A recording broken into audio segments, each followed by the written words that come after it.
Et les infrastructures, principalement les infrastructures de transport, les infrastructures routières, suivent à la lettre cette trace-là laissée par le colon. Et cela handicape l'éclosion du tourisme en RDC. Nous parlons seulement de 3000 kilomètres de routes praticables.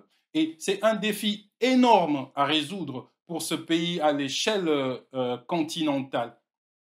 Il a été chiffré par la Banque mondiale que pour que la RDC puisse rattraper le niveau des autres pays très endettés en Afrique, en voie de développement, la RDC devra investir annuellement, tenez, 5,3 milliards de dollars par année, rien qu'en infrastructure de transport. Ça veut dire nos routes, ça veut dire le voies fluviaux, le voies ferroviaires. Nous Le gouvernement se doit d'investir 5,3 milliards de dollars par année.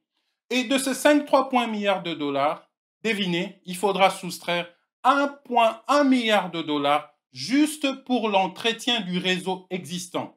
Ça veut dire nos 3000 kilomètres de route existants, en conditions plus ou moins praticables, nous coûteraient 1,1 milliard de dollars par année, juste pour leur entretien. Et en plus de cela, il faudrait rajouter 4,2 milliards de dollars pour extendre, pour développer un réseau interconnecté national. Je disais tantôt que la RDC articule son économie sur trois villes, Kinshasa, Lubumbashi et Kisangani. Ce qui a comme conséquence, il y a de pans entiers de la RDC qui ne sont pas connectés du réseau routier national. Ça veut dire qu'il est pratiquement impossible d'aller visiter des endroits en RDC. Nous avons cité les potentiels, nos parcs, nos rivières, nous avons cité nos animaux, nos bonobos, nous avons cité les gorilles de montagne, nous citerons des girafes, les rhinocéros, bien de belles choses, mais la logistique qu'il faut pour aller visiter ces endroits qui nous ont été donnés comme cadeau du ciel par le bon Dieu, par le Créateur, leur visite est impossible tout simplement parce qu'il manque des infrastructures. Il y a encore un fossé à combler sur ce niveau d'infrastructure pour oser parler véritablement de tourisme en RDC. Nous le disions tantôt, la volonté est là. Nous sentons en la personne du ministre Modero Nsimba une volonté à bien faire. Mais nous venons ajouter sur sa gibecière une idée quand même, une approche réfléchie, une approche cartésienne. Il ne suffit pas de vouloir. La volonté elle-même ne fait pas galoper le cheval.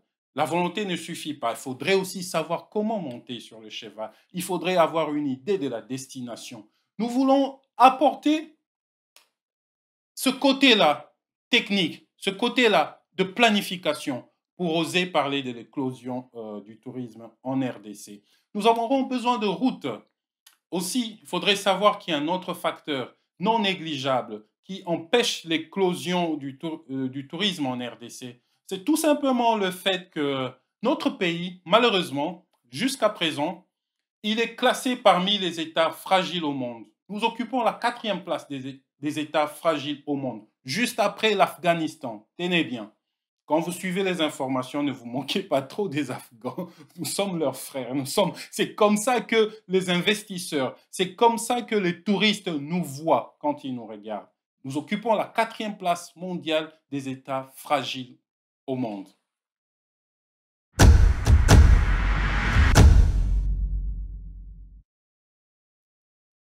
Parmi les facteurs qui font en sorte que le tourisme puisse connaître un essor positif ou un succès, disons, en RDC et partout ailleurs dans le monde. Rappelez-vous, ici, nous parlons des bonnes pratiques. Ça veut dire ce qui a marché ailleurs, ce dont nous pouvons prendre, transposer ici, chez nous, et aussi connaître le même succès. Plusieurs pays en voie de développement, le pays du Sud, ont suivi la même démarche et ça produit des résultats. Nous citerons l'Inde, nous citerons la Chine, qui aujourd'hui est devenue la deuxième puissance économique. Mais la Chine a commencé par adopter, copier ce qui se faisait de mieux ailleurs avant de le maîtriser et en développer sous d'autres angles. La RDC, nous pouvons le faire. La RDC, il n'est pas encore trop tard pour nous.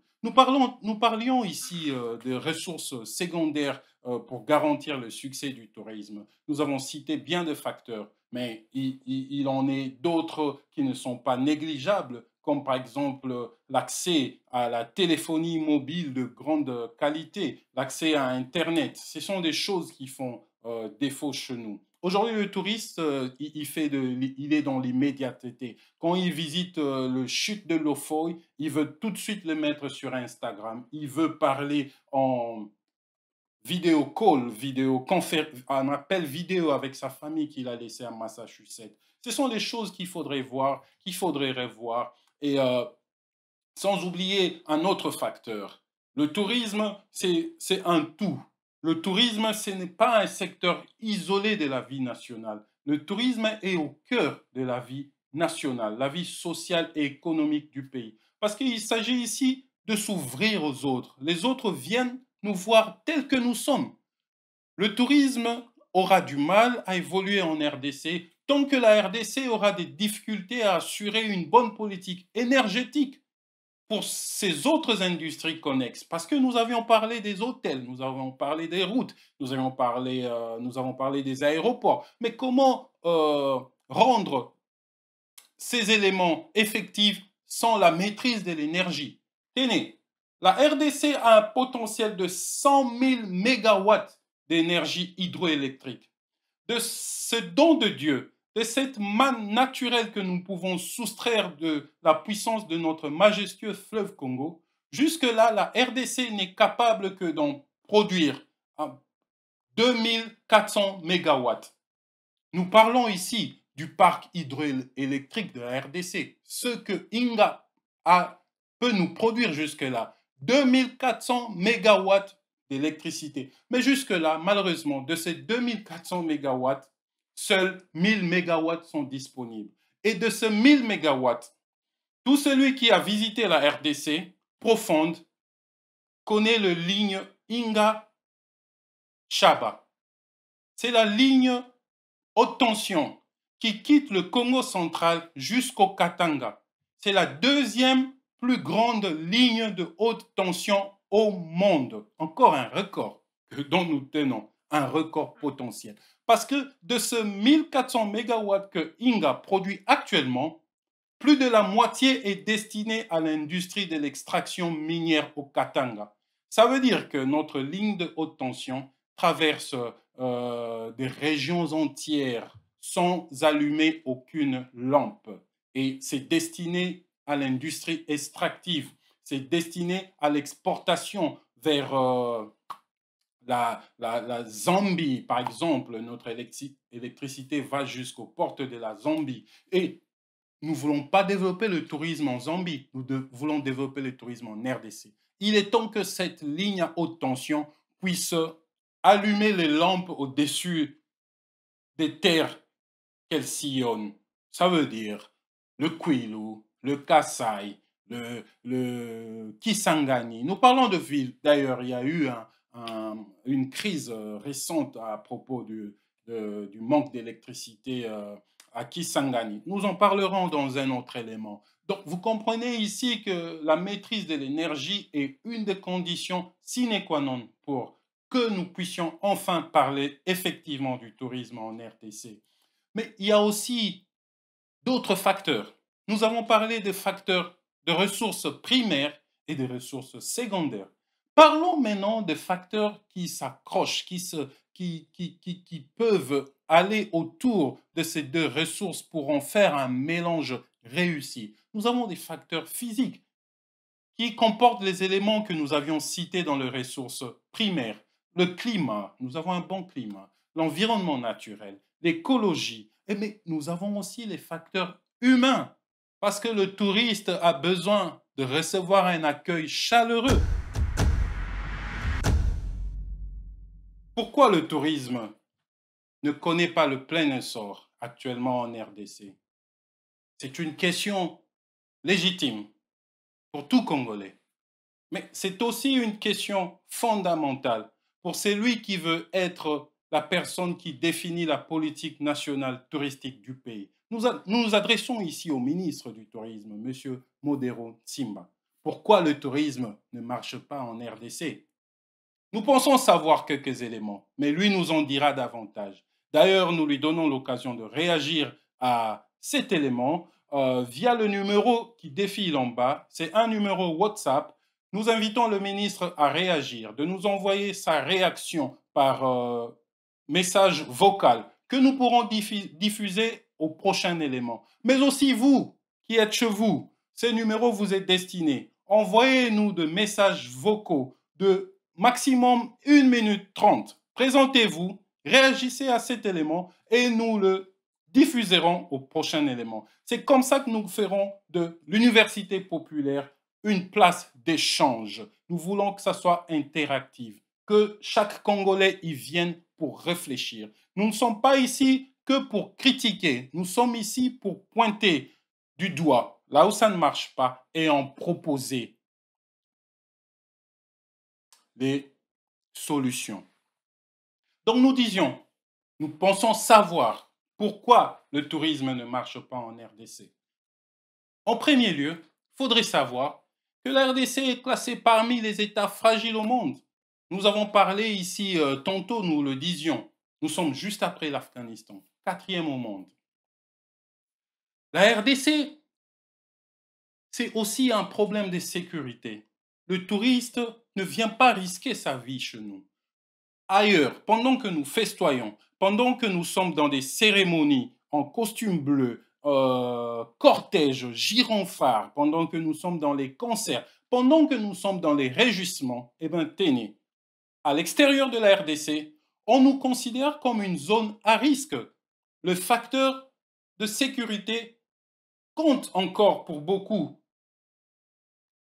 à faire de la RDC une destination non attractive. Pourquoi la RDC n'attire pas autant? Parce qu'on pense que chez nous, et c'est vrai, la sécurité n'est pas encore ce qu'elle devrait être. Nous sommes classés 13e au monde parmi les pays avec un risque élevé de sécurité. C'est pas quelque chose qui attire le touriste. C'est pas reluisant pour l'image du pays. Il y a des efforts à faire. Et il y a aussi l'indice de grief collectif. La RDC a une note de 9,40 de 0 à 10, où 0 c'est la meilleure note et 10 c'est la plus mauvaise. La RDC a 9,40 sur l'indice de grief collectif. C'est quoi l'indice de grief collectif?